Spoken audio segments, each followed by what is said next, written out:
right, thank you everybody, and welcome today. I want to give a special thanks to the TRSS Drum Corps. Yes. That is Monterey, Blackshear back there, and their drum line is out of Dayton. And the Drum Corps actually started as a community initiative. Monterey felt strongly about providing opportunities and resources to neighborhood kids that didn't have opportunities and resources. And he wanted to introduce the arts and music and his passion, which is obviously percussion. And through that, through mentoring the kids and the drummers, they learned responsibility, they learned discipline, and they learned how to be leaders within themselves and their own communities. And what's wonderful is that they eventually transitioned into middle school band and high school band. And I have 3 band kids, so I love that. And then they also were able to acquire scholarships for higher education. So they were able to move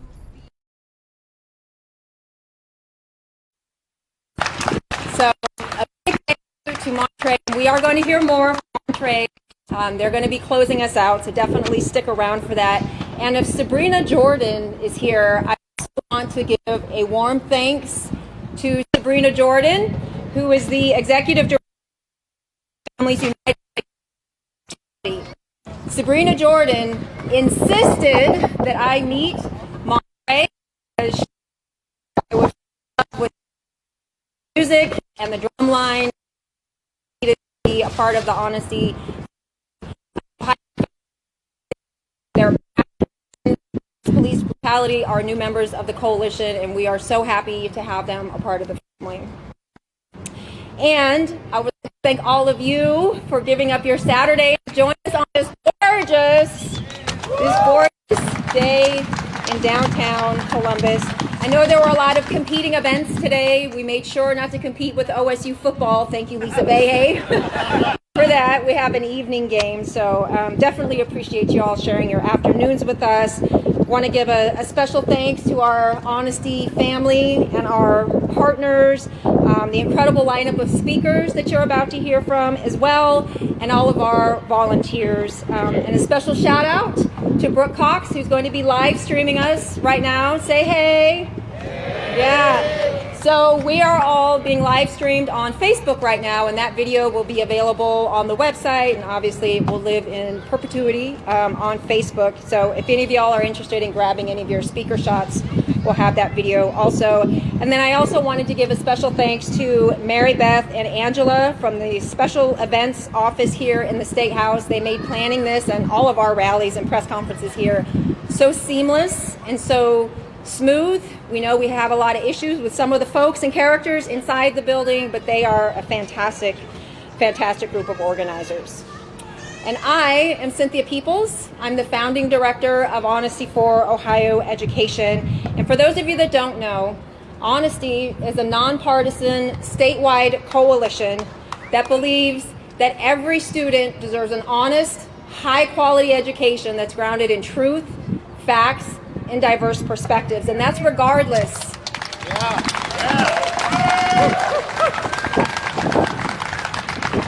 It's regardless of their race, their identity, their background, or their zip codes. And we're here in partnership with many of the organizations that you see right now, and some that you don't see. We work with more than 40 different organizations across the state of Ohio and across the country. And together we all advocate for honest education, the affirmation of all identities and cultures, the well-being of our students and our educators, and local control in education. And we do all this work in this State House, down the street at the State Board of Education, and across our 612 local school districts. And today, on Constitution Day, we're here at the intersection of education and democracy. And we're all standing here at this intersection today because we love our students. And we believe education is the promise of what the state and what this nation should be for all of us, and not only serving a privileged few. We are also here because it is painfully clear that many of the elected leaders that work in this building and that work at the State Board of Education do not hold those values. And many of those elected leaders are willing to sacrifice the safety, the well-being, and the academic pursuits of our students for cheap political currency. They're willing to look away from the very real, inescapable issues and gaps in education to advance national extremist agendas that are bent on sowing division, fear, and that has absolutely nothing to do with our children.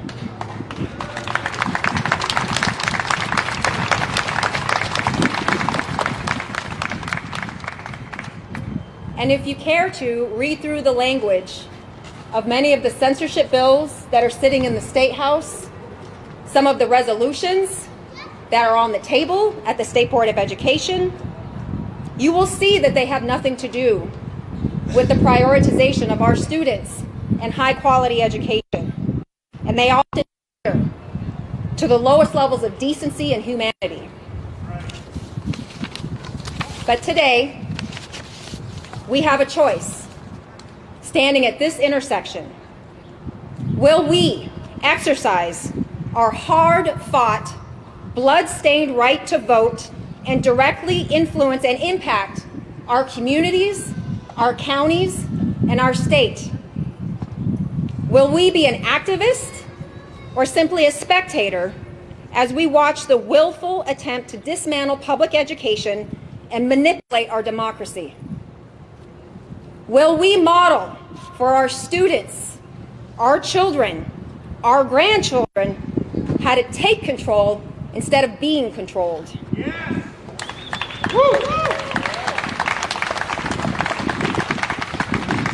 And today, at this intersection, with all of you, it is our choice to protect our students, our educators, and our communities that we live in, that we're invested in, that we know.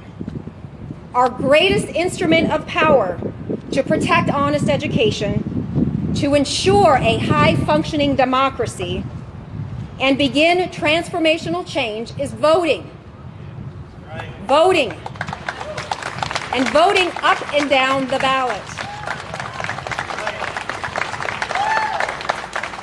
Our power is running for these offices. Our power is electing leaders who believe in an education system and a future that serves all Ohioans. So with that, I am very proud to open with both presidents of the largest teachers unions in the state of Ohio who fight for honest education with their leadership teams, with their locals, and with all of their members. Both Scott DeMauro, president of the Ohio Education Association, and, yes,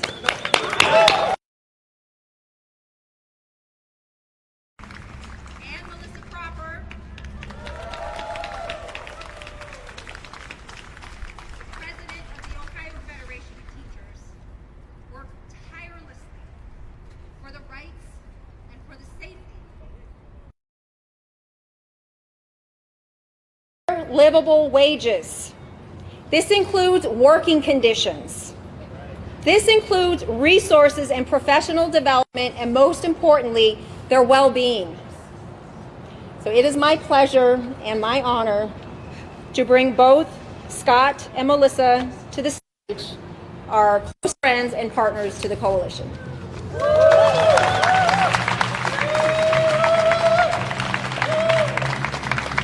Thank you, Cynthia. Good afternoon. My name is Scott DeMauro. I'm a proud high school social studies teacher from Worthington, proud to be serving as president of the Ohio Education Association. Is OEA in the house? All right. Friends, I've worked with high school students for decades, and they have never ceased to amaze me. They are creative, they're insightful, and they demonstrate a level of maturity that, let's face it, we often don't see in many adults. If we're being really honest, we should say we rarely see that level of maturity from many of our politicians, especially over the last year or so. They have latched on to manufactured controversies to try to divide our communities so they can score cheap points and keep raking in the dark money resources from out-of-state extremists trying to control our Statehouse. These people are the bullies in the cafeteria who care only about propping up their perceived popularity by keeping everyone else down. Now, at least with teenagers, we can chalk up this behavior to their youth. Our politicians know exactly what they're doing. By scapegoating dedicated educators for imagined problems, these politicians are distracting Ohioans from the real issues facing our schools. Issues like fair school funding, which these very politicians refused to fund beyond this current budget cycle when they were given the chance to finally provide our students with a constitutional school funding system last year. Issues like school safety, which these very politicians have further eroded by gutting the training requirements for school staff to carry firearms in our classrooms with children. Issues like staff shortages, with their inflammatory rhetoric and proposed gag order legislation, driving excellent educators out of the profession and making it harder for us to recruit the next generation of educators.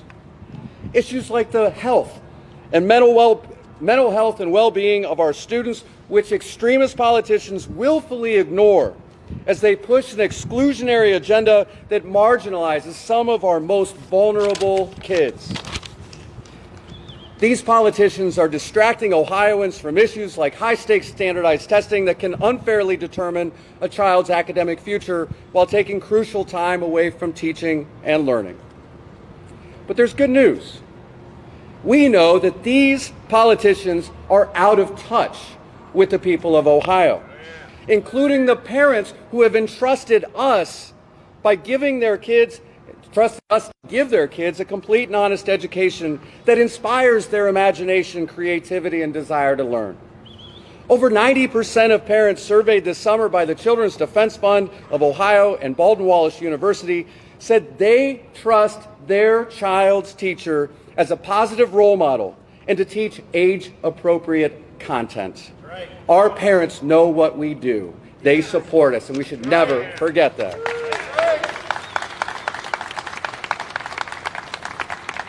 We will be watching to see what extremist politicians try next. But at the end of the day, we can't sit back and watch. Our students need us to act. They need all of us to come together to make sure the decision makers in our Statehouse actually care about what they need to grow as critical thinkers and tomorrow's leaders. They need lawmakers who won't stop them from learning about Martin Luther King Jr. or Anne Frank or Harvey Milk. They need state leaders who will stand up for them and make sure that they have what it takes to receive a high-quality, honest education, regardless of where they live, what they look like, how much money their family makes, or who they or their parents love. My friends, our students need pro-public education candidates to win every race this fall. So they need us, every single one of us, to vote on November 8th for honesty in our classrooms, to vote for time to teach and time to learn, to vote for full constitutional school funding, and to vote for real solutions for keeping our students and their educators safe. Vote, vote, vote. Thank you.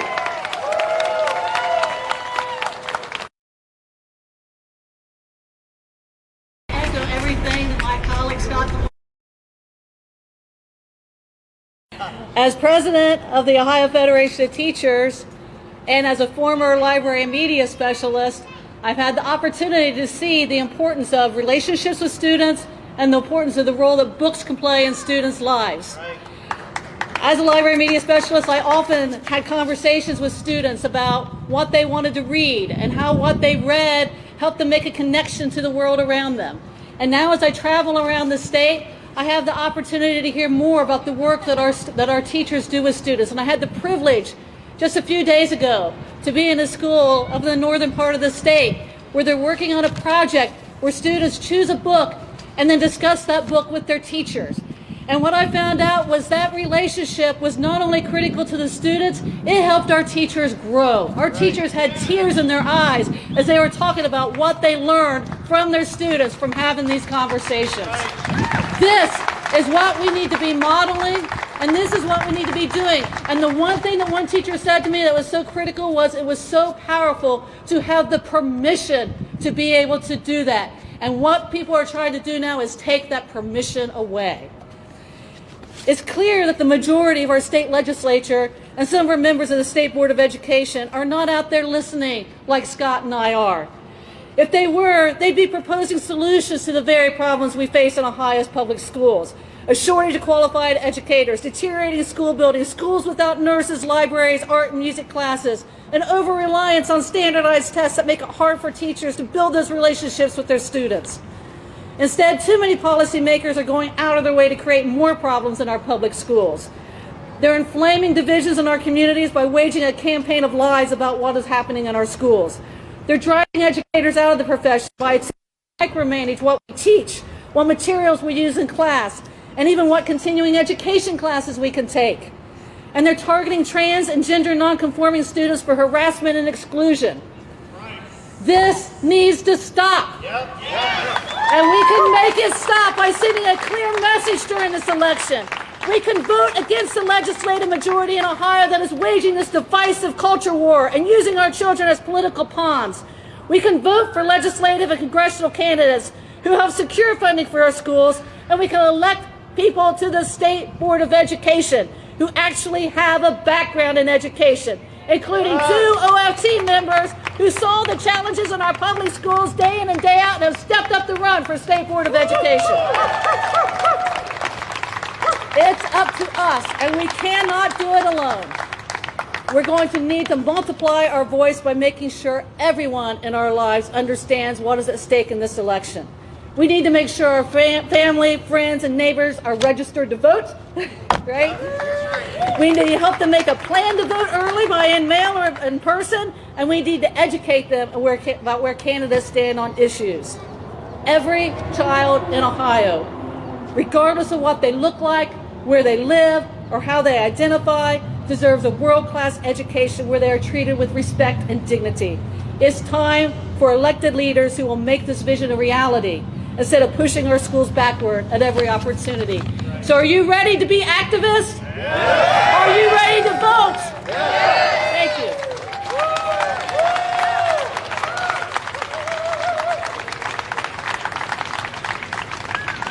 All right, let's give it up for our union leaders.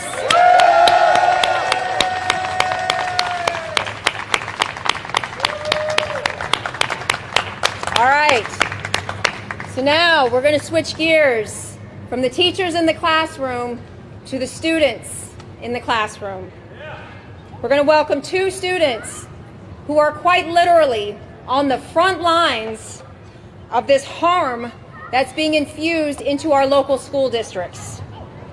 We have Hannah Smith, who is a senior at Turpin High School in the Forest Hills School District.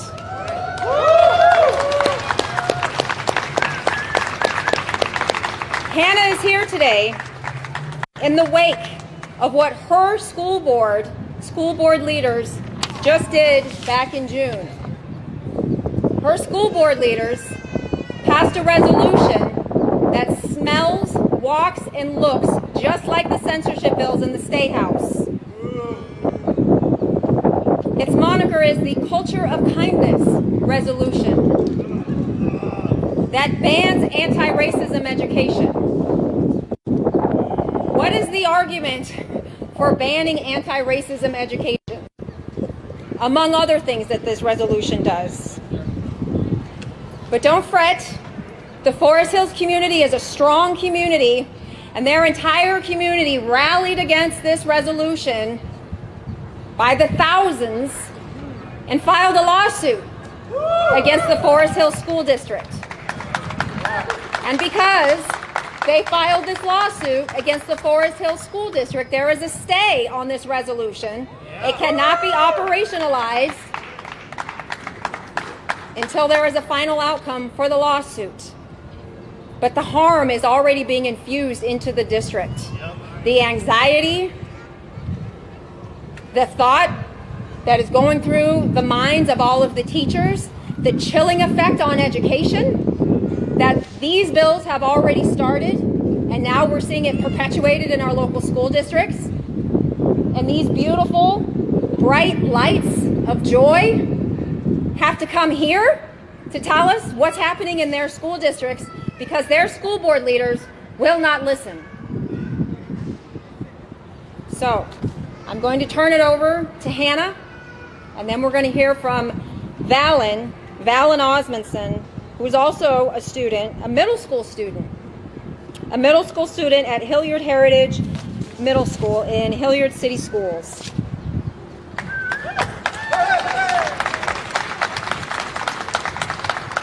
And Valen is also no stranger to this harm and this turbulence at the school board. In fact, last week, there was quite a heated debate around a religious release policy and around identity, attacking and targeting the identities of our students, of our educators that were wearing symbols of help and support for our students. NEA badges that say, "I'm here." Pride badges so that our students know that there is someone in their school district, that there is a safe place for them in the school district.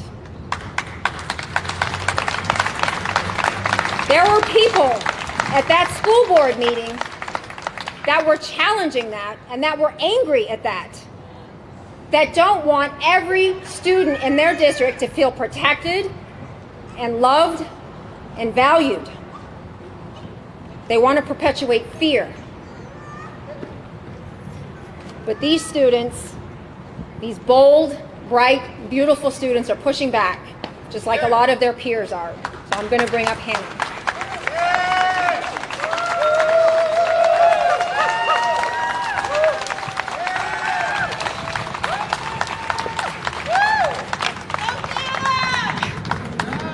Hi, my name is Hannah Smith, and this year I'm a senior in the Forest Hills School District. While school is tedious and sometimes painful, I always enjoyed being there. I love being able to learn new things every day and ask questions.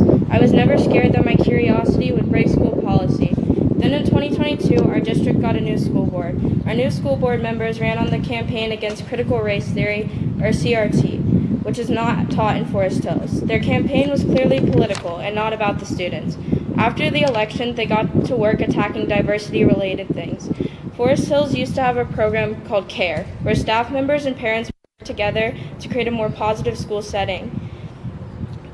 The program also included discussions about diversity and inclusion. The board got rid of the program with no replacement. They have jumped at every opportunity to further their political agenda. They took away a Turpin tradition called Diversity Day. It was a voluntary program that required parent permission. Diversity Day's intention was to educate students about different cultures and races. It started a conversation about diversity in a community that is overwhelmingly not diverse. Being exposed to little diversity in our community, students were given an opportunity to educate themselves on diversity. Unfortunately, the school board canceled the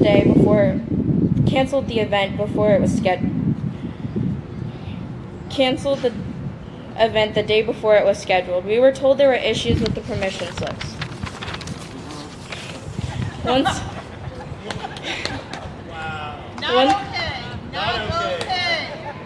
Once rescheduled, they canceled the event for a second time, claiming it was inappropriate use of taxpayer funds. The board started taking away opportunities many students clearly wanted. Yet again, the board attempted to divide our community by passing the Culture for Kindness resolution. It states that Forest Hills School District will not utilize critical race theory, intersectionality, identity, or anti-racism curriculum for students or any staff training. With this statement, they created an impossible climate within Forest Hills. I no longer feel comfortable asking questions that in previous years I would have had no problem asking. How do you go into school every day, scared to learn new things? Scared that a question you may ask will break school policy. Scared that you may ask a question to get a teacher fired. While preparing for this speech, I tried to get feedback from my district, including staff members. Multiple teachers told me that they felt uncomfortable having the conversations with me. When teachers feel they can't speak honestly, how can we expect them to connect, educate, and inspire students? I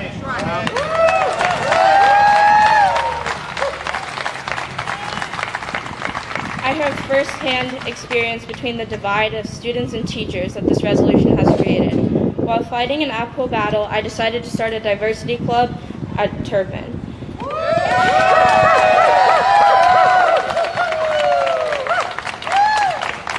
Due to the climate my board has created, it was nearly impossible to speak to teachers, let alone find a teacher to sponsor the club.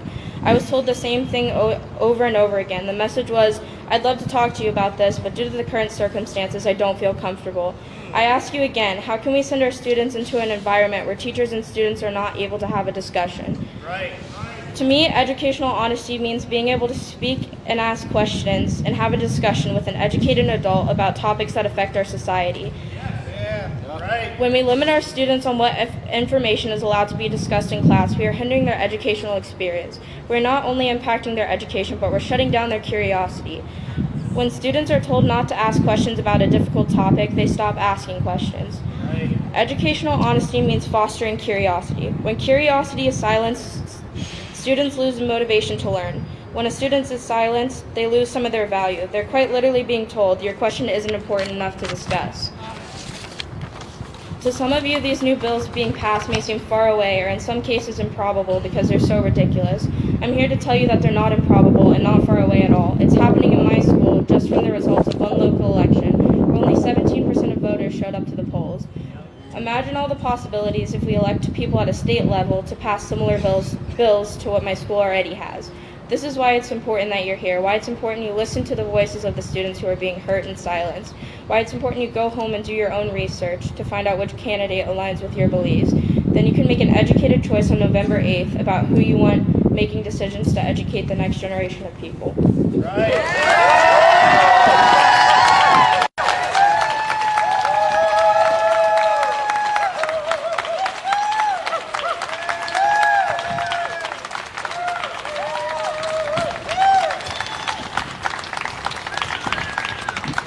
My name is Valen Osmondson, and I'm an 8th grader at Hilliard Heritage Middle School. My pronouns are he, him.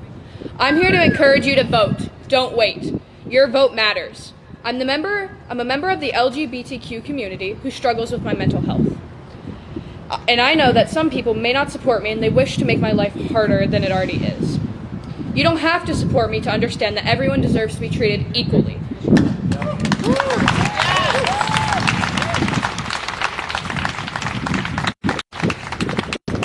But there are people who out there who don't think that way.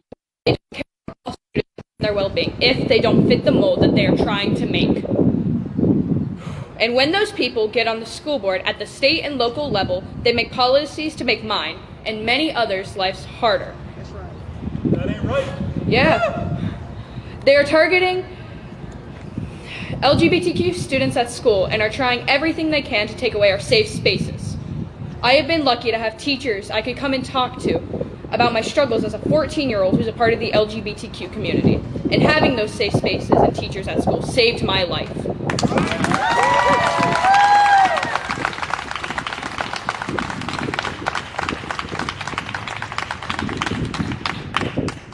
And I know if I didn't have supportive and safe teachers to talk to, I wouldn't be here speaking today.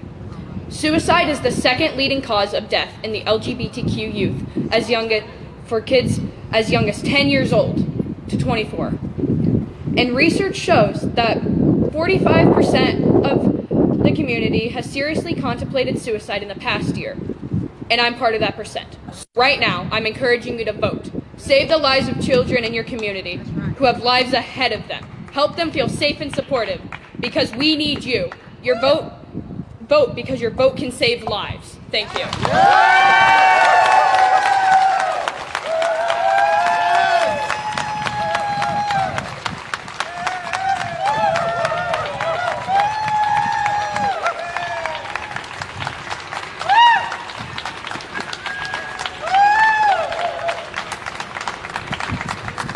Need to collect myself for a second.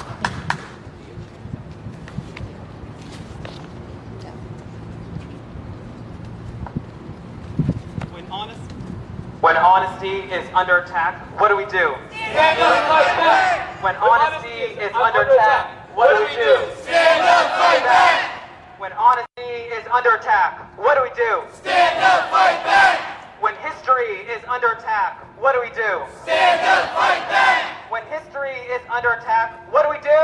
Stand up, fight back! When history is under attack, what do we do? Stand up, fight back!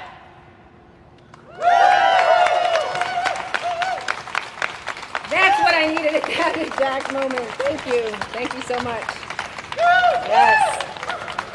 Stand up, fight back! Yes, Lisa! And I just want to say thank you again to our students, to Hannah and Valen, that took so much courage.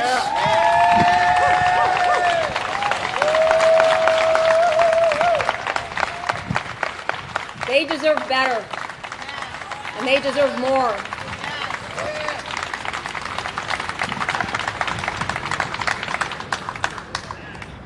So I'm going to bring up another educator. It is my joy to introduce this next group of speakers, starting with an educator. Dr. Hassan Kwame Jeffries is an associate professor of history at The Ohio State University. Yes, I got it. And Dr. Jeffries is a prolific, renowned author and speaker around honest education and the root causes of systemic equities and disparities that continue to shape how we live today. Dr. Jeffries works on several public history projects and consults with school districts to develop anti-racism programming and curricula. And he has won several awards for his approach to pedagogy and the overwhelming impact that he has on his students. We are so grateful to have Dr. Jeffries here today. And following Dr. Jeffries will be my close friend and counterpart, Aki Butler, who is a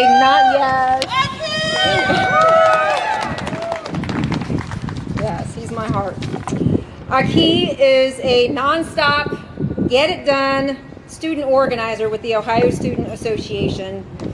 Aki works closely with students at OSU and at Kent State University, and recently just led a massive fellowship program that I think he's still recovering from. And Aki helps lead Honesty's Youth and Young Adult Coalition, which is where I get to enjoy his company. And we've also been known to table at a couple of events together. And then following Aki Butler is another close, dear friend and colleague, Maria Bruno. Yes.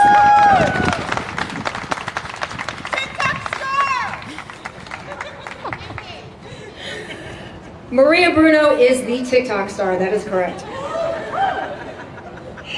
She is also, aside from her social media fame, she's also the public policy director for Equality Ohio, who is leading the way and blazing paths and clearing spaces to get this harm out of the way in so many different areas. She fights for the rights and safety of all in the LGBTQ plus community and outside of the LGBTQ plus community across Ohio. And she works so hard to bridge cultures, generations, and zip codes. I first met Maria when she was at Ohio. That's right. We were doing a voting panel, actually, talking about access to elections. And in Ohio, she was working tirelessly there, eliminating barriers to shelter and housing for Ohio's shelterless community. So she is also nonstop. And I am so grateful that our paths have crossed here. Again, not grateful for the issues, but grateful that we're collaborating again together, sometimes late at night, sometimes early in the morning, but just always a joy to work with. So I'm going to bring up Dr. Jeffries now.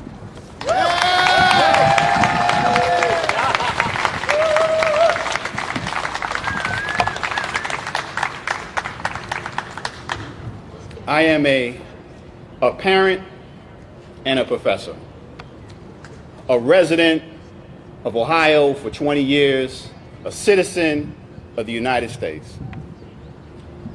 I am the descendant of people who were enslaved in Georgia 150 years ago, and who 100 years ago sought a little greater freedom by migrating from Georgia to Akron, Ohio. But I stand here today as a historian, as a student of history, as somebody who spent the last quarter century studying the great American experiment in democracy.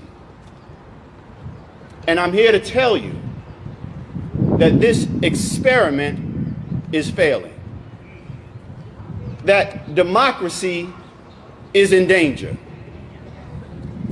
This is no longer a question of policy debates. We have part of the country who believe that democracy is worth protecting. And we have another part of the country that believes that democracy is the problem. And too many of those go to work right here in this building behind us.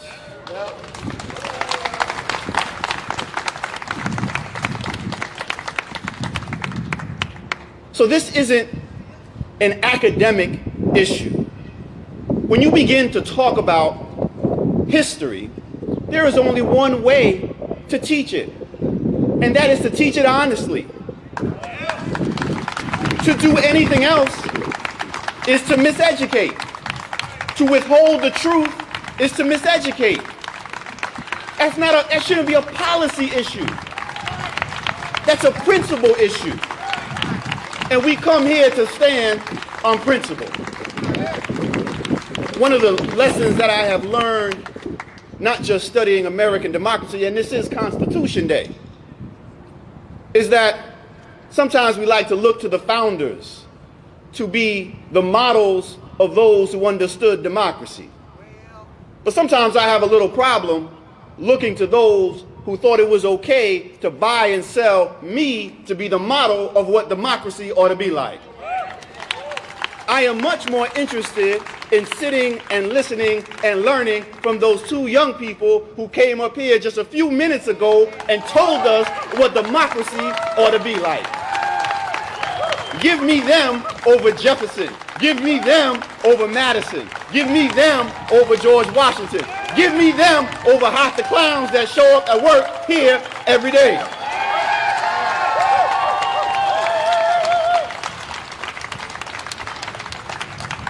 For too long, one of the great ironies in so much of the discussion that we hear today, all this nonsense about divisive issues and all this other stuff, is that somehow those of us who are gathered here are wonderful teachers, educators, students, that we're trying to indoctrinate young people. Right? We're trying to teach them the truth. We're trying to get them to understand the past so that they can make sense of the present, so that in the future they can solve the problems and have the tools to solve the problems that we haven't been able to solve today. That is our job. That's our job as parents. That's our job as educators.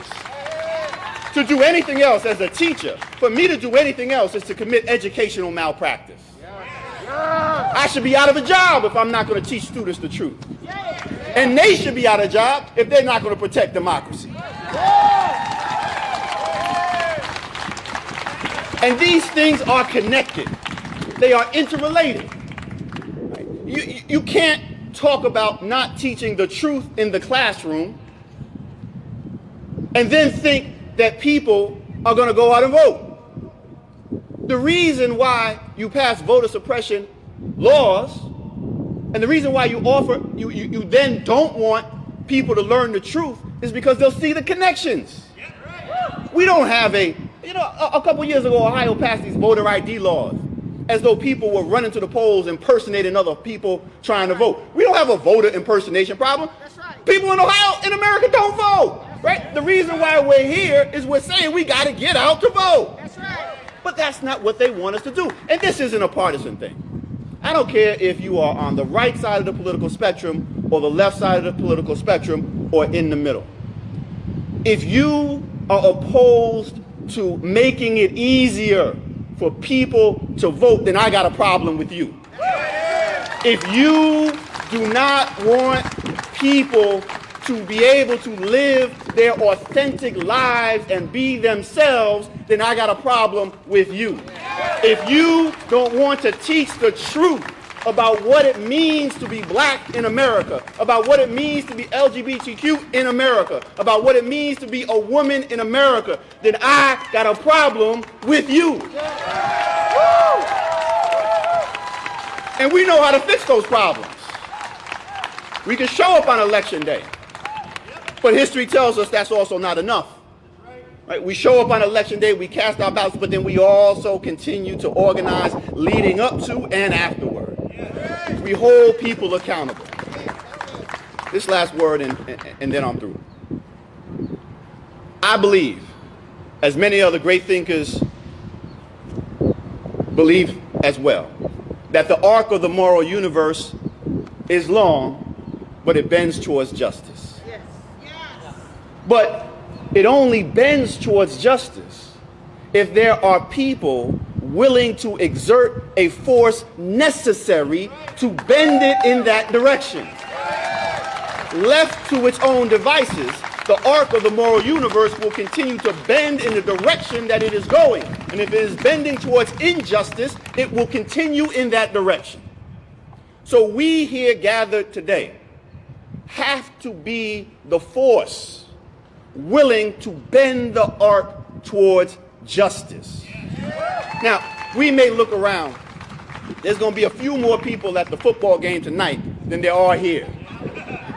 But that's okay, because history also tells us that you don't need a lot of people to make a big difference. And that's who we are here. We are the people who are going to make the difference. All we have to do is stand up and fight. Thank you very much.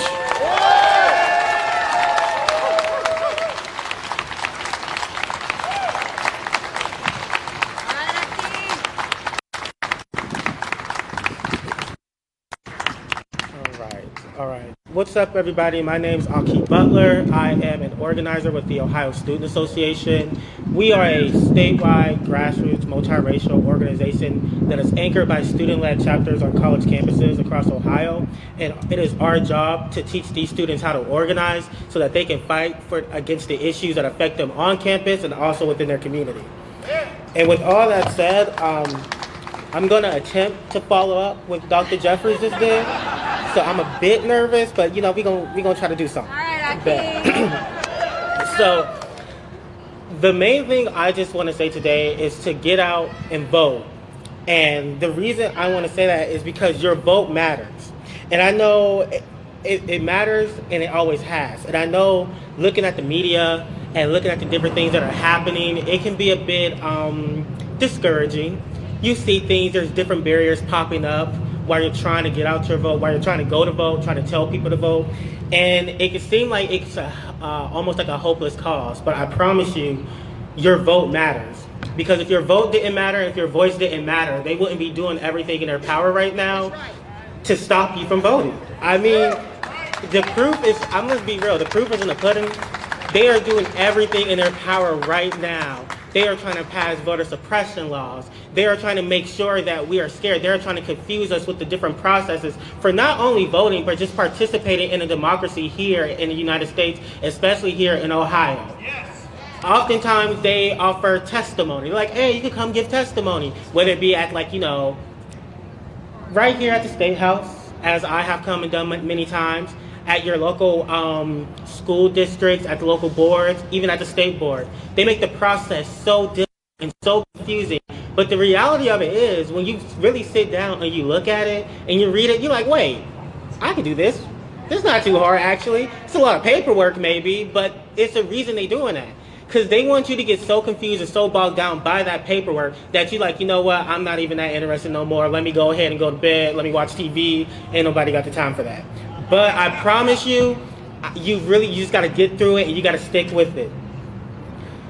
And you see, the reason why they do all of this is because they don't want, well, I think Dr. Jeffries actually said that they are fighting against democracy. The reason they're fighting against democracy is because democracy isn't working for them anymore. Yes! See, back in the day, only few, we talk about how voting is important. There were only a few people allowed to vote. Normally white men. All white men, it was white men who owned land or, owned people. Then they expanded to, okay, all white men could vote, but then women couldn't vote. But then they gave women the right to vote, but not all people, still, everyone couldn't vote because black people couldn't vote. Then we got the chance to vote, and then they created literacy tests. How many bubbles is on a soap? Or can you do this, like, are you serious right now? So now, we actually can vote. And since we're all voting and we're starting to see the progress, we're starting to see the change, they're doing everything in their power to roll that back. Democracy isn't working for them anymore. It's not helping their agenda, and now they're trying to figure out what is next, what's the next thing they can do to make sure they stay in power, they can control our state, and that they can control our government. Now, we come here because we feel all students deserve an honest and full education. As somebody who went to many school districts, while there were a lot of changes, one thing remained the same, and I would say that is history. When it came to history, I wasn't learning enough. And when I say I wasn't learning enough, I mean I wasn't learning enough about black history. You see, normally the way I see it, it was like, okay, let's talk about slavery. And then if you were lucky, mostly when you were in the upper, like a bit older in the other classes, they talk about the Reconstruction era. Then, after the Reconstruction era, they would go into the Civil Rights Movement.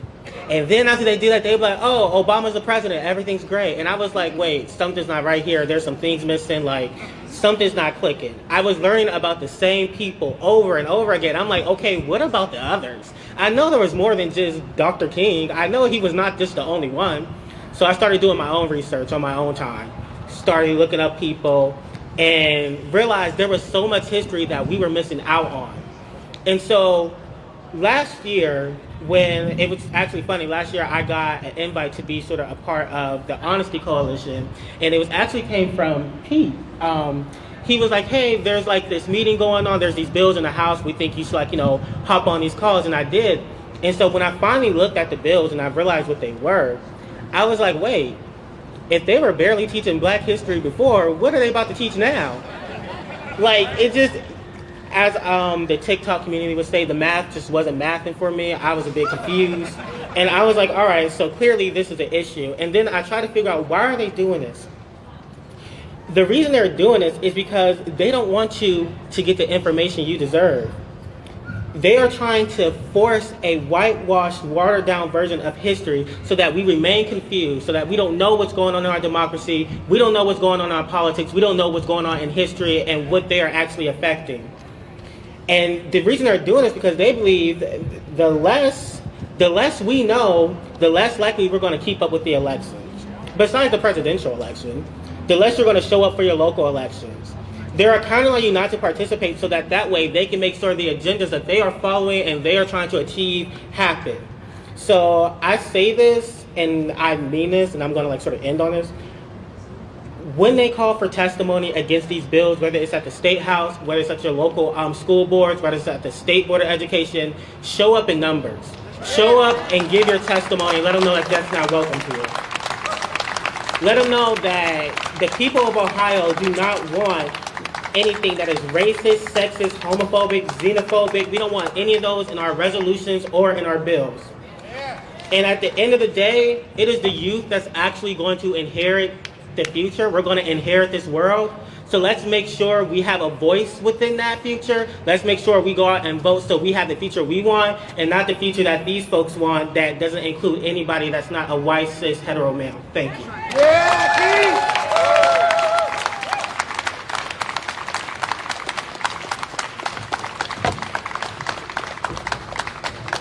It's been a very long week for me. You know, as I was writing this speech, I was writing it last night at about 10 p.m., and I'm just running out of ways to say it. Like, I just keep saying the same thing. So I guess I'll just get a little bit more explicit here. To fight for civil rights in Ohio is to fight tooth and nail every single day just to keep the rights we already have. A handful of extremists have completely hijacked the legislative agenda of this state, and instead of supporting public school students, teachers, and administrators, the most powerful politicians in our state are focused on punitive laws that attack fundamental rights and create a hostile learning environment for our most marginalized community members. Our lawmakers' action caused direct harm to the LGBTQ community. The mere introduction of curriculum censorship bills and the bills that attack transgender rights have inspired discrimination in school districts all across the state. They're banning books, they're banning plays, they're banning asking for pronouns, they're banning answering questions, they're banning displaying rainbows. It's madness. And politicians in the state are just drunk on power. They ignore public opinion and even ignore laws themselves. They're going after our kids because they think it will score them political points. It must stop.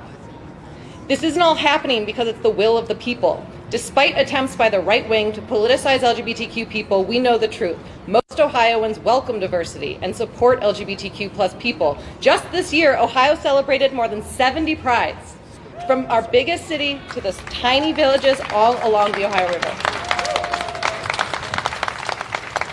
More than 70% of Ohioans believe in non-discrimination protections for LGBTQ plus Ohioans. By the way, that's about the same margin as passed resolution to get fair maps.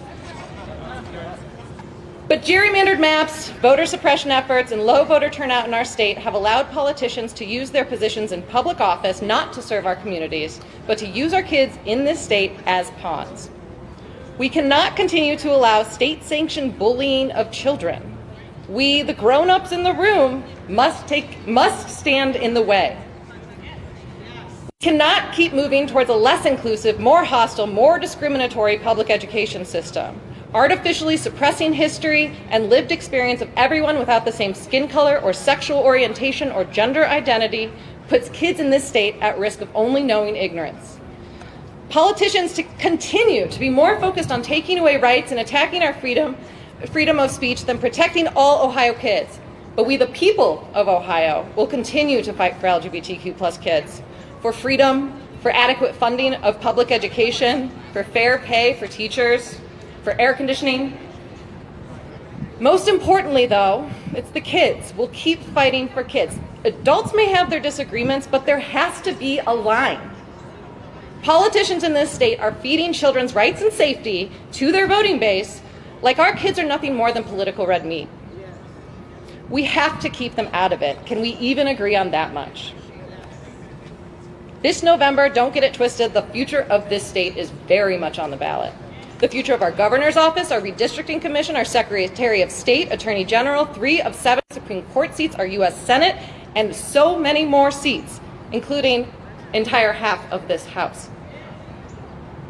3 of 7 of the Supreme Court seats. That is so much power on the line. The results of November 8th will determine what we as a state write for the next chapter. We, the voters at the ballot box, will decide where we go next. This is a big opportunity to fight back or to lose a whole lot of ground. We need to elect leaders, frankly, who give a shit. I'm out of ways to say it. We need to hire people who give a shit.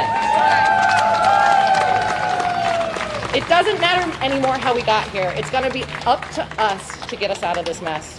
Show up to vote, get your friends to vote, get your family to vote, and let's take this state and put it back on the right track.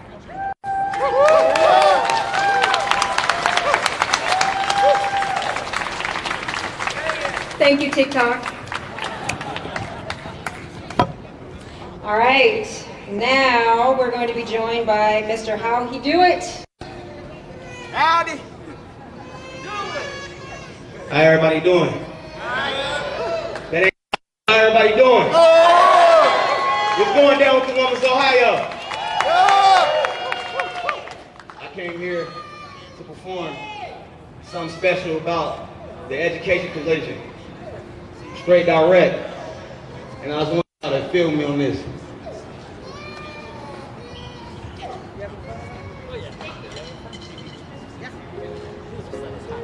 Clap. Everybody clap for me. Clap. I just want you to clap. Hold on. Yeah, there we go. I like that. Hey. I ain't going nowhere. This for the education division, y'all hear? Hey, feel me. See here. There we go. I ain't missing nobody. You hear me? You gonna vibe with me. See the future, you know. Clapping over there? You gonna clap for me? You know that. And I dedicate this to the education collision. Never give up. Listen to me. Omega. I know school can be hard and the course so long, but never give up on the book, stay strong and hold on. You gotta hold on. Hold up. I know bullies so cruel and other kids seem cool, but them the ones that be dropping out of school. Stay true and hold on. Yeah. You gotta hold on. Hold on.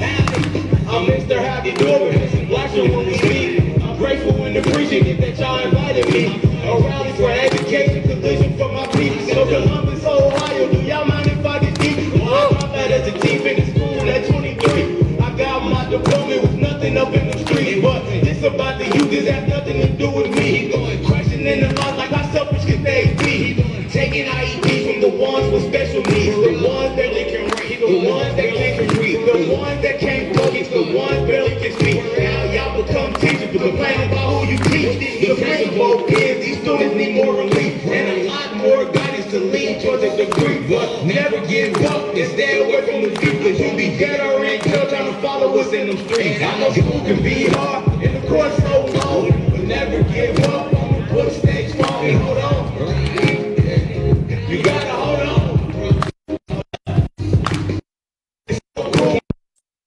With them the ones that be dropping out of school, stay true and hold on.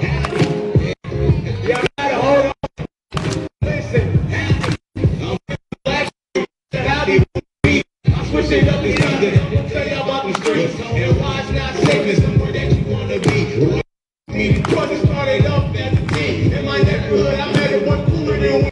At least that's what I thought. I was young, like 13. Too young for me to see. Observing this energy. In real life, I was dude, but here's where it gets deep. I was talking to my dude. The boy was across the street, flagging me down, standing next to a tree. He being a friend, ran over his seat. Reports to his story with curiosity. The dude I was talking to came behind me, grabbed up for my arms. The boy started hitting me. Kids are coming out. They started to jump me. And my knowledge that bright, it caused me to lose teeth. But more to the story, stay in school and not the street. Education is the key for your goals to the T. Hold on. Hold on. Hold on. Hold on. Listen. I must clap for me hard. Clap for so long. Clap. Never give up. Clap. We'll stay strong. And hold on. Clap for me. You gotta hold on. One more. Hold on. I know bullies so cool, and other kids seem cool, but them the ones that be dropping out of school. Stay true and hold on. Yeah. You gotta hold on. Howdy. Howdy.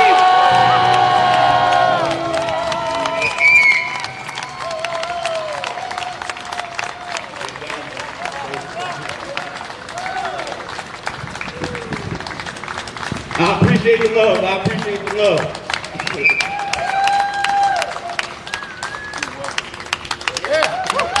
Thank y'all. All right, let's give it up.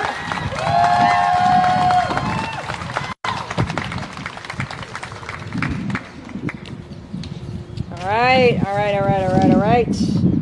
Okay, so next I have a little bit of a treat.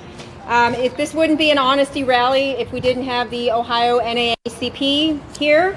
Unfortunately, they're not here. We're having our annual conference right now just down the street. So President Tom Roberts is hosting a few hundred people just down the road. But what President Roberts did do is give us a statement, and I'd like to share that with you. So today is Constitution Day, September 17th. This should be a day of reflection of what our Constitution really means.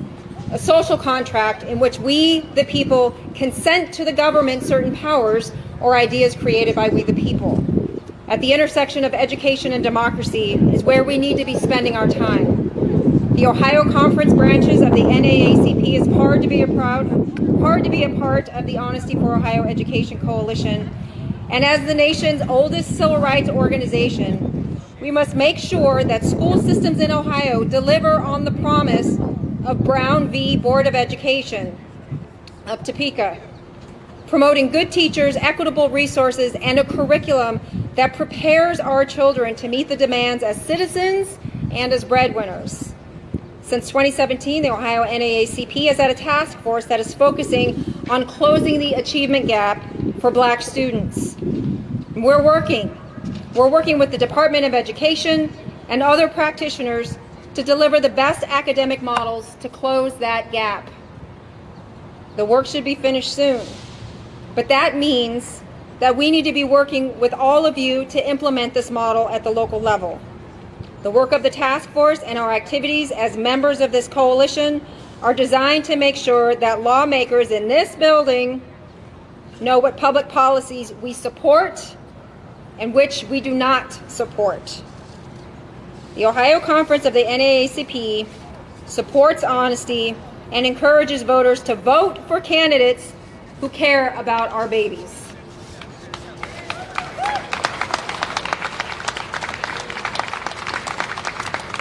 All right, and on that note, I'm happy to open the floor to Kaya Woodford, who's the founder of the Bexley Anti-Racism Project here in Central Ohio. Kaya. And she's currently a student at The Ohio State University. Kaya is, yes, give it up for OSU.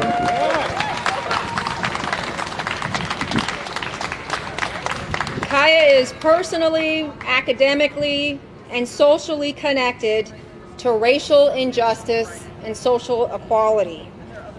This is in her community and her campus. She was an unstoppable student leader at Bexley and is now going to pursue a law degree. Yes. Where you really need to get out of her way. And then after Kaya, we're going to hear from Sean McCann, who is apology strategist for ACLU Ohio. Sean has been doing incredible work with ACLU around the elections, helping research and draft and create ACLU Ohio's Power of Election Resources, which you definitely need to go check out. It offers very high definition detail of what the positions are that you're actually voting on. So you're not just voting for people, you're voting on those seats. So it's important you understand what you're putting these people into. Are they qualified? Do they have the chops? Do they have the tenacity? Do they have the right priorities and values to get into those seats? Now, Kaya, I welcome you to the mic.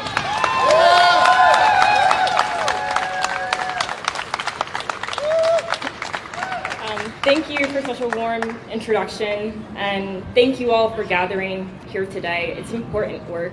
It's not fun to do. Would I rather be on campus preparing to destroy Toledo? Absolutely. Absolutely, I'd rather be doing that. However, these are important issues that impact our youth, and for some of these bills, my education as an African American and African Studies major at Ohio State. Thank you. Force herself has been working tirelessly for years, and the growth of the Honesty Coalition is beyond comprehension for me. It's incredible the work she's doing and all of the organizers are doing today, so thank you to them. Yeah, absolutely.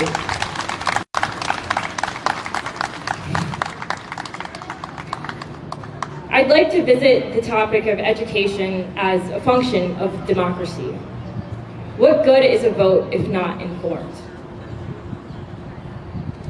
Our elected officials are actively compromising the integrity of our democracy by censoring education with these bills, gerrymandering state board districts, and unjustly funding public school districts.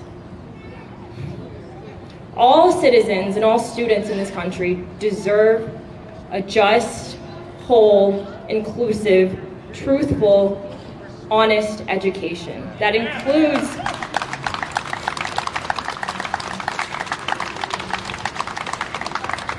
figures in history that represent them. They exist. They are out there. They're just not being taught. I actually had Dr. Jeffries over there my freshman year at Ohio State. He taught civil rights and Black Power movements. And coming from Bexley High School, like 15 minutes that way, that was my first introduction to African American and African history, and it revolutionized my perception of the world around me. I learned about Ella Baker. That changed my life. I aspire to be Ella Baker. If you don't know who she is, look her up. But importantly, he touched on our founding documents. I encourage you to look to the founders. Thomas Jefferson was a slaveholder, right? James Madison too. All of these hypocrites who preach values of democracy, freedom, equality, justice, they held enslaved, not even person, we can't call them people because they didn't view them as people. They viewed them as objects, workhorses for economic gain. And I'd encourage you to look further at the Enlightenment thinkers who influenced the Constitution. Rene Descartes, George Hegel, John Locke. They defined humanity to include race for the purpose not only of negating the humanity of non-white, non-subjects, but structuring the world order around anti-Blackness.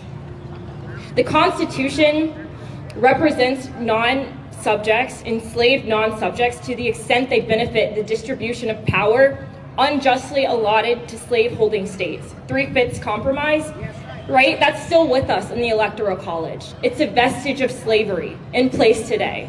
That, interrogating the origins of the Electoral College, how it influences voting outcomes in presidential elections, like, I don't know, George W. Bush losing the popular vote, Donald Trump losing the popular vote. That goes way back then. That's critical race theory, right? Analyzing the implications of historical wrongdoing, racism, as they manifest in our most important institutions today, right? Our democracy is at stake and has been for a long time. Now they're codifying it with these censorship bills. Standing here today, I can't help but reminisce on where I was, I don't know, 2 years ago in this same place, protesting on behalf of the murder of George Floyd, right? Remember that? Blackout Tuesday. But what really has changed since then? 2020, there is a resolution to condemn racism and advance equity. That's great. The language there, culturally responsive curriculum, reflecting the history and background of all students, great, we love to hear that, right? The path to equity begins with a deep understanding of the history of inequalities in humanity and how they have come to impact current society. Good, better even. And now, right, State Board of Education condemns in the strongest possible terms white supremacy culture, hate speech, hate crimes, and violence in the service of hatred. Excellent language. They repealed that resolution. 2 years have passed. What has changed? I would be remiss not to mention the murder of Donovan Lewis. Just a week, August 30 ago, 20 years old, black male, shot and killed, right, by Ricky Anderson in the Hilltop in less than a second. That's denial of humanity. We have to talk about these issues, and we have to tie them back to the origins of policing and slave catching. Vestiges of enslavement and slavery are with us today, and we need to interrogate the implications they have on our modern day institutions. There's nothing inflammatory or incendiary about understanding the true nature of our nation's history. It impacts us today. It's critical thinking. I mean, I'd argue that now we're worse off, right? Like, we're seeing these censorship bills that are currently in the House just referred to the State and Local Government Committee. They prohibit the promotion of divisive concepts, intersectionality and critical race theory, and instruction on sexual orientation and gender identity. All of these terms are seemingly inflammatory. Really, they're not, right, once you learn what the definitions are. But also intentionally ambiguous, and they're preventing you from learning about their meaning to incite fear and encourage people to vote to uphold these bills and censure our children's education. Critical race theory, simply put, I think everyone should walk away knowing what critical race theory is because it's important and it's not scary, right? It's just a legal framework through which legal scholars analyze present-day manifestations of historical racism in our institutions. The Electoral College, policing, right? Looking at them analytically and identifying the origins that are rooted in slavery as in understanding why they impact Black people in the way that they do today. Intersectionality, this one's really easy. My identity. I'm Black and a woman at the same time. I'm oppressed on the basis of my womanhood and my race at the same time. It's really as simple as that. In essence, I believe that these bills are an attempt to encourage willful ignorance. It's not that people don't know or are not capable of learning about the truth of our nation and its history. They don't want to know, because once they acknowledge that truth, they're morally obligated to act in acknowledgement and rectify the present manifestations of those historical wrongs.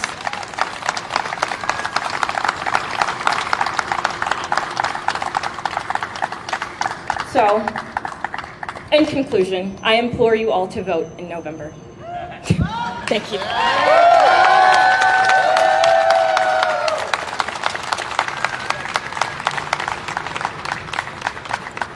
Woo! Kai is a tough act to follow. I can't even talk. Hi everyone, like Cynthia said, I'm Sean. I am a policy strategist for the ACLU of Ohio. And, you know, ever since joining the team, one of my favorite parts of this job has been the Odyssey for Ohio Education Coalition. Dr. Jeffries talked about, you know, people exerting the force to bend the arc of this universe towards justice, and this coalition's doing it every day, every week. The ACLU of Ohio is thrilled to be a part of the coalition and do what we can through our legal team. I'm on the policy team, of course, watching what, another line to take from Dr. Jeffries, watching what these clowns are doing on a daily basis. It's an honor to work with so many people who know a lot more than I do and have experienced a lot more than I have, and to just kind of be a small part of protecting honest education. So, as many people have said, we live in a time where access to an education that is grounded in our history, in our diversity, is under attack by these legislators, by State Board of Education members, by statewide executive office holders, and by dozens of people across the state who, for whatever reason, think it's their business what is being taught in public schools, many of whom do not send their children to public schools, but they feel the need to weigh in anyway. A common through line of all of these attacks is that they don't center, sorry, there's a fly on my arm. They don't center what's best for students. They don't center what's best for Hannah or for Valen or for countless of their classmates across their school districts, across the state. They don't really care about what's best for students. What they care about is, like many have said before, protecting that willful ignorance. I love that line from Kaya, protecting willful ignorance so that people don't know what's going on in their government. People don't know what's going on in their world. Contrary to these attacks, each and every student, Hannah, Valen, all of their classmates have a right to be their authentic selves in their school. That's why our team created the ACLU of Ohio, it's kind of a mouthful, Student Rights Handbook, which can guide students through, you know, the fact that they have a right to express themselves, that they have a right to learn, a right to privacy, and they have rights in the discipline process when, you know, we have school resource officers in schools who oftentimes do not respect students' rights, particularly Black and brown students and LGBTQ plus students. So that's why we created the Student Rights Handbook, so that students know what their rights are, they can navigate these situations, and they can feel confident in the face of all of these attacks from, you know, from these parent activists, from their own school board members, from other students, and teachers too can know how to help that student navigate whatever it is that's going on. Again, we're so proud to stand with students, teachers, and parents and the Honesty for Ohio Education Coalition and fight against all of these ridiculous bills that have been talked about today. The state board resolution that now is getting a hearing on Tuesday that is really just a laundry list of everything you could think of to attack LGBTQ plus youth, particularly trans and non-binary youth who are already suffering. We heard from Valen just how much, I don't even, like Maria said, I lose the words to describe what's happening. I can't imagine what his experience has been like, and countless trans and non-binary youth across the state who are having to, again, it goes back to willful ignorance. They have to educate these legislators and school board members and parents. This is my experience, and you don't have a right to take it away from me. You don't have a right to marginalize me just because you don't understand who I am. Whether it's legislation like House Bill 616, which Kai just mentioned, which is, again, just a ridiculous combination of Florida's Don't Say Gay law and the curriculum bans that have been floating around the Statehouse, whether it's House Bill 454, which would ban gender-affirming care for trans youth, whether it's this, again, this board resolution that we're going to have to go in and testify on and try to, try to fight the uphill battle of educating board member Shea and all these other board members why this is backwards policy. The ACLU of Ohio is here to fight each and every day, wherever that fight may take us. That's our legal team litigating in court. That's people like me advocating at the Statehouse. That's our organizing team who's across the state doing unbelievable work through our action team. Dozens and dozens of volunteers who give their time to come to events like these, who knock doors, who canvass their neighbors, try to get them more involved. I've had a hard time getting some of my friends involved with what's going on here because everyone's so concerned with what's going on in DC, or they just want to go to the Buckeye game, which, hey, I do too. I love the Bucks. Graduated the class of 2018, and like Kaya said, we're gonna destroy Toledo. But it's so hard to get people to join coalitions like Honesty and to open their eyes, to cast aside that willful ignorance and find out how they can get involved. But each and every person on this plaza and everyone who has gotten involved with Honesty is making that a little bit easier day by day. We're educating people, we're giving them the tools they need to get involved, we're empowering them to be their authentic selves and to help other people do the same thing. So it might be an uphill battle. It might take a lot of forced exertion to bend that arc of justice, but each and every day we're doing it. So thank you all, and apologies, that was a bit of a ramble, but I'm just really excited to be here and to stand with Cynthia and the rest of the coalition. Thanks.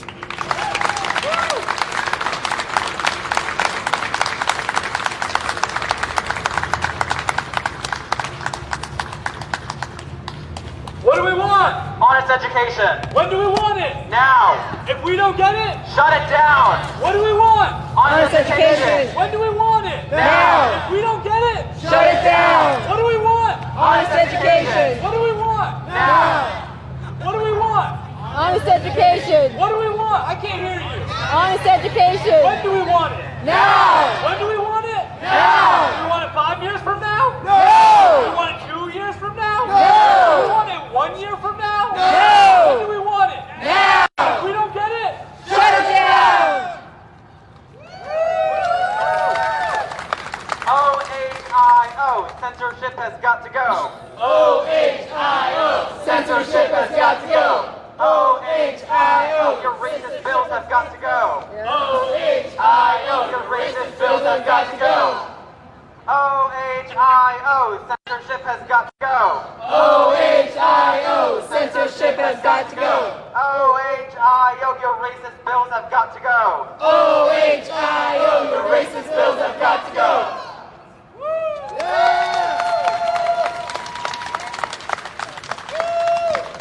All right. Okay, so moving on. Next, we're going to hear from Jonah Hilario. She's the co-director of the Ohio Progressive Asian Women's Leadership, OPAL for short. OPAL is a very special organization to me, being Korean American, because it empowers Asian Pacific Islanders, women specifically, to take up space and to be groundbreakers and leaders in our own communities and our own states. OPAL does an incredible job of advocacy and work across multiple policy issues, and I'm so grateful that my Asian sister is here today. Jonah, come on up.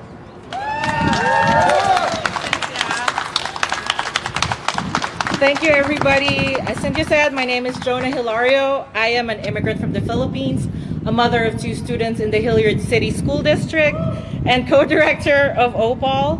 We are a grassroots community organizing for social justice, and to elevate the voices, visibility, and progressive leadership of Asian, Asian American, and Pacific Islander women, queer, trans, and non-binary people in Ohio. So like me, you are here today because you already understand the importance of the upcoming elections in November, right? But I am also here today to say that voting is simply not enough. It is imperative that we vote opportunistic politicians out come November. However, this machinery that opposes truthful, accurate, and inclusive education for our children is incredibly organized and well-funded, and is not something that we can simply vote out. So people of Asian descent have experienced an increase in racist attacks in recent years since the beginning of the COVID-19 pandemic. We know that this stems not just from harmful rhetoric from leaders about the causes of the virus, but also from a long history of stereotypes of Asians as vectors of diseases and perpetual foreigners. These ideas persist because our history, culture, and contributions to the story of this country are erased in our classrooms, and we are invisibilized. AAPI Ohioans have come together to say, we've had enough. You cannot ignore us. At OPAL, we've organized our members to speak to elected leaders, train them to talk to their communities, and come together to envision what safety and inclusion and visibility looks like for our communities. And then we work together to figure out how to make that happen. We do this because we learned that to see the changes we want to see happen, we need to do one thing, which is to build power through collective action. Let me say that again. Build power through collective action. And by power, I simply mean the ability to make the changes we want to see in our country and our community happen, and to stop bad things from happening to us. We need power to run values-aligned candidates. We need power so these candidates go on to win their elections. And we need power to hold our elected officials accountable. This kind of power is not built solely by voting during elections. We need to organize, organize, organize.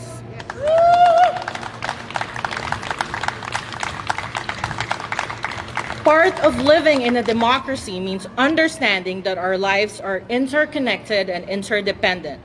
When you fight for your kids and your family, you also fight for all the other children and their families in your community. Democracy means our well-being is tied to the well-being of our community.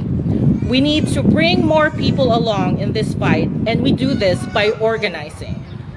Who around you, thank you, who around you is also being hurt by these cynical attacks on public education? Bring them along, then connect them with organizations already doing this work, many of whom are here today. Because what we need is more of us. Showing up not just at rallies, not just during elections, but at school board meetings, at coffee chats with superintendents, at community events, and knocking on people's doors. Learn to tell your story, because your story about why you care about the issues we've been talking about today is powerful. And you need to share that with your family member, your neighbor, someone you work with or worship with, or an acquaintance who is not engaged in the fight.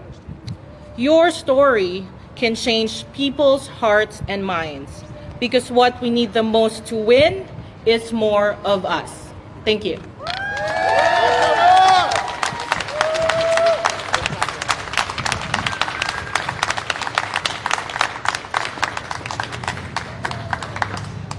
All right, now we're gonna have some wine. All right, next we're going to bring up Archana Toberji. Yes, and she's the regional organizer for Red, Wine, and Blue. Red, Wine, and Blue is a sisterhood working to change the world together, one suburb at a time with a glass of wine. Red, Wine, and Blue provides everything that women need to successfully organize in their communities and beyond. They offer training, workshop, and learning opportunities across many different policy issues. They engage busy, impassioned women where they're at so that civic engagement is accessible and sustainable.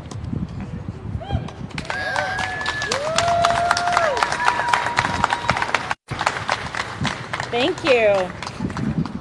I don't do a lot of public speaking, so I'm going to channel the words of RBG when she said, "Speak your mind, even if your voice shakes." My name is Archana Tubergti, Regional Organizer for Red, Wine, and Blue. This is an organization that is trying to equip and mobilize suburban women out to vote. And Columbus is a city of suburbs. We can all incite change by voting. We currently work with 300,000 women nationwide, many of whom live right here in Ohio. I am a mother of 3 children in the Dublin City School District, and I chose this district to raise our family because of the excellent reputation of Ohio schools. After becoming a naturalized citizen 10 years ago, my family sought out the best community in Central Ohio in which to raise our children, and we found a suburb in Columbus that aligned with our goals. Having lived in 6 different countries around the world, I have a comprehensive global perspective on education. I speak a number of languages, and I'm fortunate to be able to travel with my kids to teach them about the world. So why did I decide to put down roots in Ohio? I wanted to anchor my family in a close-knit environment where our neighbors are our family and our schools are excellent. In a blended biracial family, that comes with some challenges. My children are learning about the different ways that they fit into our community and that their peers come from a variety of backgrounds. They're learning that their differences bring them together in discussions of culture, acceptance, and belonging. I want all of our children to be able to be their authentic selves in schools. I want them to be able to further their curiosity and education without the burden of differences coming between them and their schooling. I'm confident that the majority of parents want the same thing for their children. This idea of unity among differences and learning through diversity in education. I'm a mother, I'm a wife, I'm an organizer for Red, Wine, and Blue. I'm an Ohioan. I know there are many parents like me who want the best for their children. We all know that providing them an exemplary education means exposing them to the world around them and to people who have different perspectives. By diminishing diversity, our Ohio legislature and people with extremist values seek to undermine public education. Education needs to be honest, accurate, and uncensored in order to prepare students for their adult lives in the real world. Instead of censoring difficult topics, we need to celebrate our differences. We need to learn from them and unify around them. Our children need to learn the reality of the world in order to navigate their lives once they graduate and move on to the next stage in their communities. We can make these changes by voting in the election on November 8th. We need to protect the future of our education. Thank you.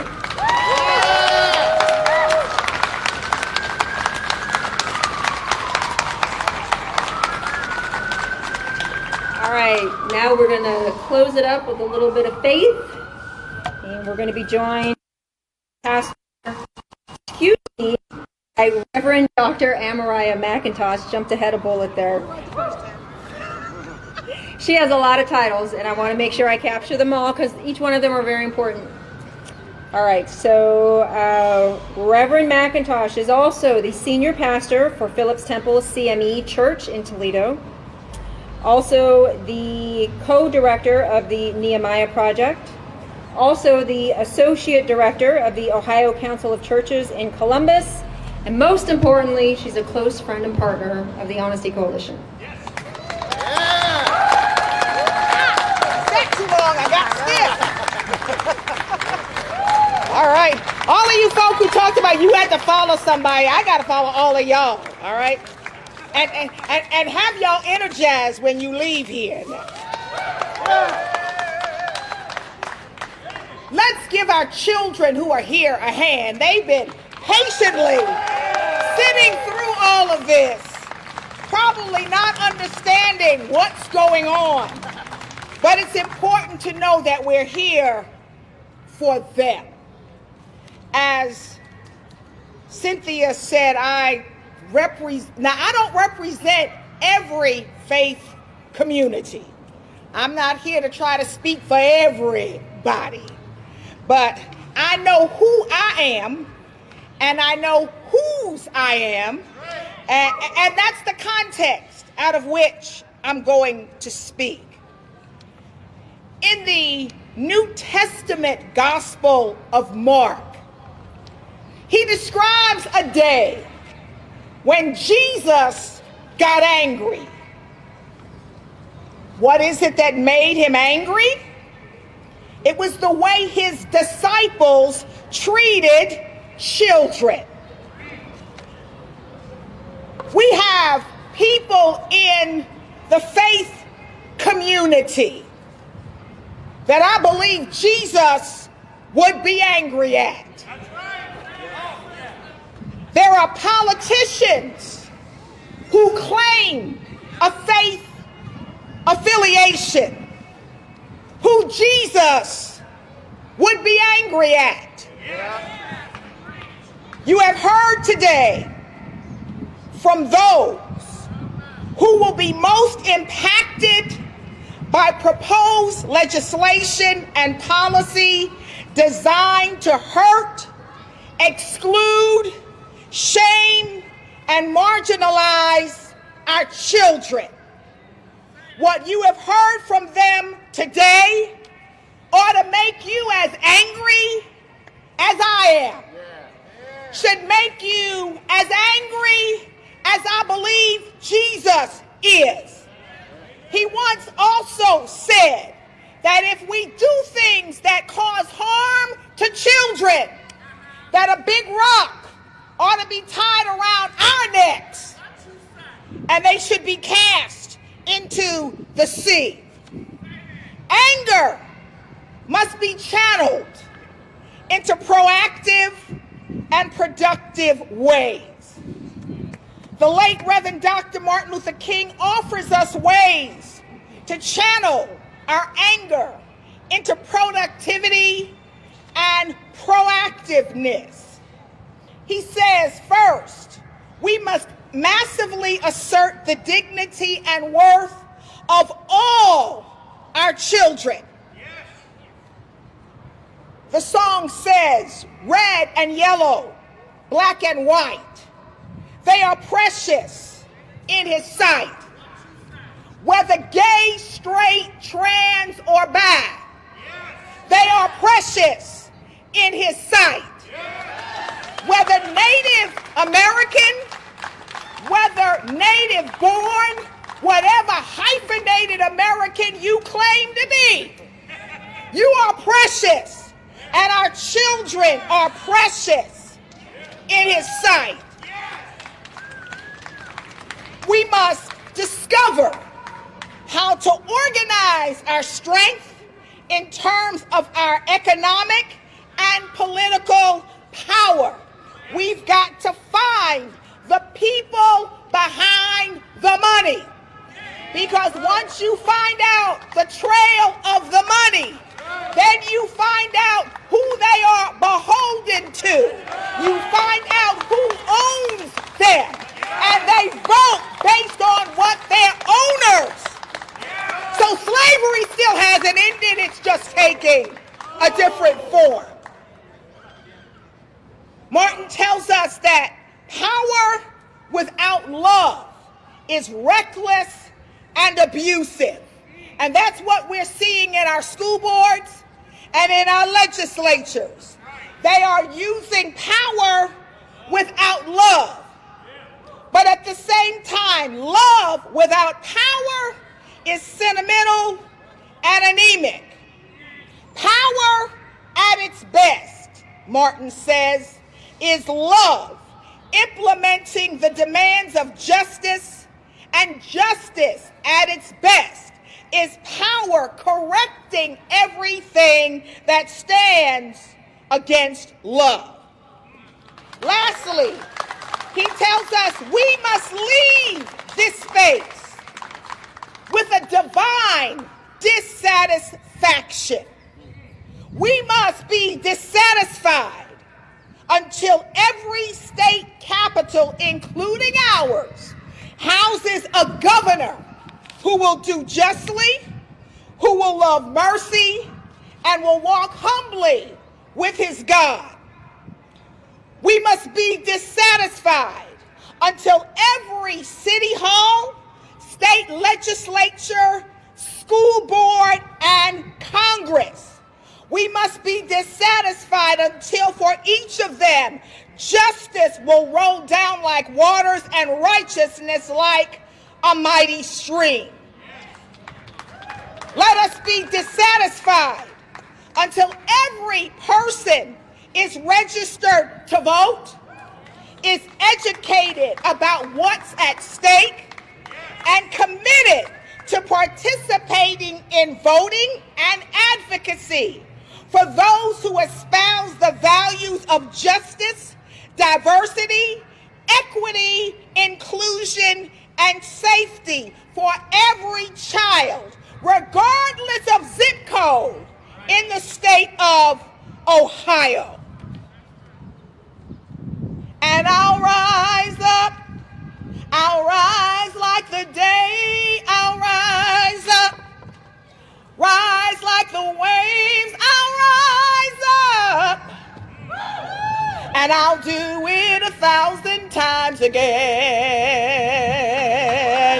I'll rise up, ride like the waves, I'll rise up, in spite of the ache, I'll rise up, until it 1,000 times again. Say it with me, we'll ride like the day, we'll rise up, we'll ride like the waves, we'll rise up, and we'll do it 1,000 times again. For our babies, for you, for you, for you, for you.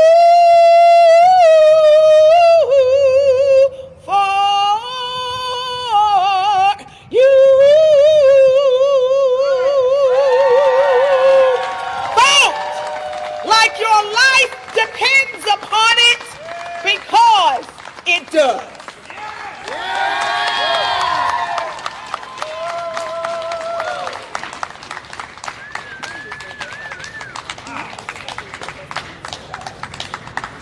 We call her the closer.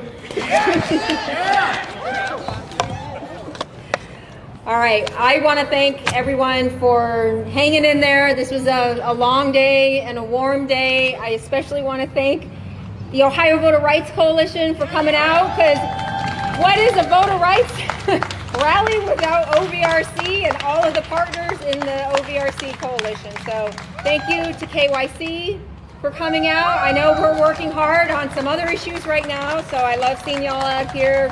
Thank you to OPAL, of course, thank you to our brothers and sisters at the ACLU, and definitely thank you to the Ohio Families United family, the Political Action Committee, and Ohio Families United Against Police Brutality. And thank all of you for coming. I'm going to wrap this up with some quick take actions. The first one, can you guess what it is? Oh, right. But when you go vote, research your candidates. That's right. Yes. And judges too. And judges too. This will be the first time that we have partisan judge races. So, research your candidates. Do not go on name recognition. Research them deeply and understand the policies and the legislation that they're signed on to, or the legislation that they're not signed on to. Right. Vote all the way up and down the ballot. Right. Those races down at the bottom are the ones that hit you the closest. Those are the ones in your neighborhoods, your county commissioners, your city council, your local school boards. Those are the ones that impact you where you live. And the judges. Supreme Court. That's right.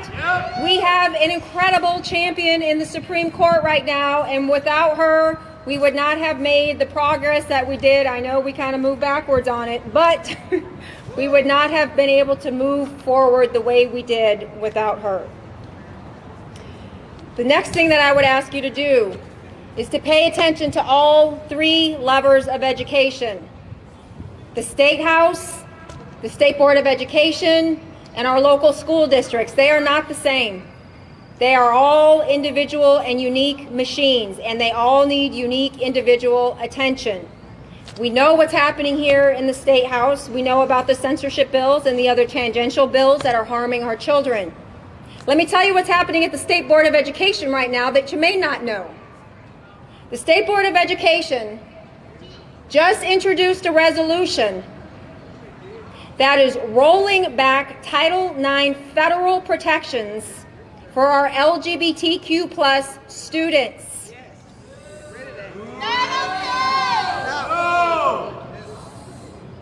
Let me tell you what else they're doing with this.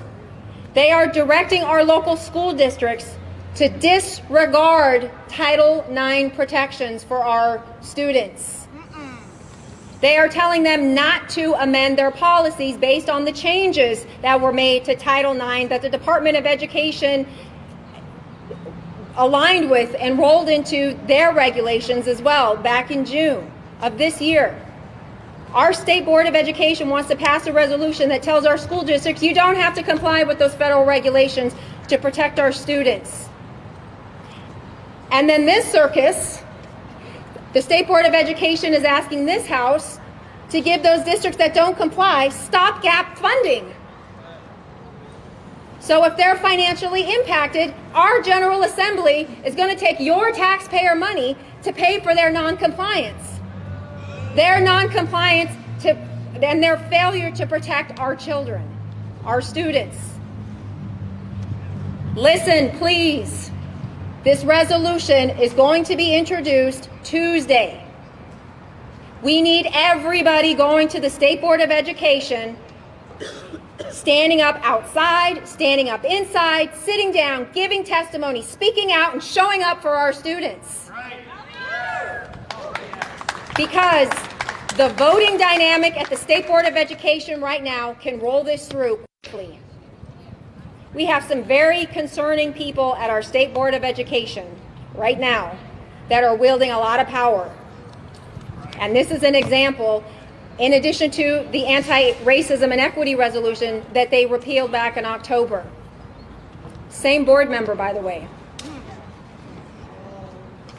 We need to show up and turn out at the State Board of Education. If you can't make it there, please submit written comment. You have until 5 p.m. tomorrow to get it there. Yep.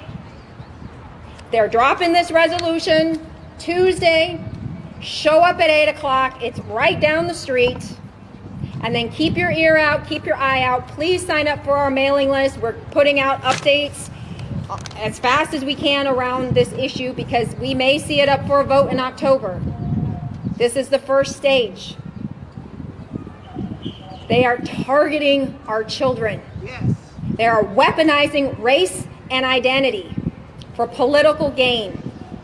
And we can stop it. Let me tell you something else about the State Board of Education. 5 members are on the ballot in November. 5 of those seats that are on the ballot in November, those incumbents, 5 of them repealed that anti-racism and equity resolution for the entire state of Ohio that impacts our 612 school districts across the state of Ohio. This is why we have to pay attention to the State Board of Education. It's not just what happens here. It's also why we have to pay attention to our local school districts, Hilliard, Forest Hill Schools. This is being operationalized under our noses. If we don't show up to the state board, if we don't show up to our local school board meetings, this harm gets rolled through. We have to stay engaged, we have to stay active, and we have to stay aware. This is our responsibility. These are our kids. Know that this hurt is coming for them. It is coming, and it is coming on the ballot, and we can change it. So please, please sign up for the newsletter so that you can rally and mobilize quickly when more hate and harm comes through. Last thing I'll mention, there was another House bill that was dropped this week in this House targeting our children. It's a bill that looks and smells just like that anti-LGBTQ plus resolution that's at the State Board of Education. Happened within hours of one another. So it's coming in stereo, high definition, fast, and we all have to be able to respond fast. So please, please pay attention, keep us on your radar, and vote, and get 5 people to go out and vote too. Help them make a voting plan. Thank you, everybody.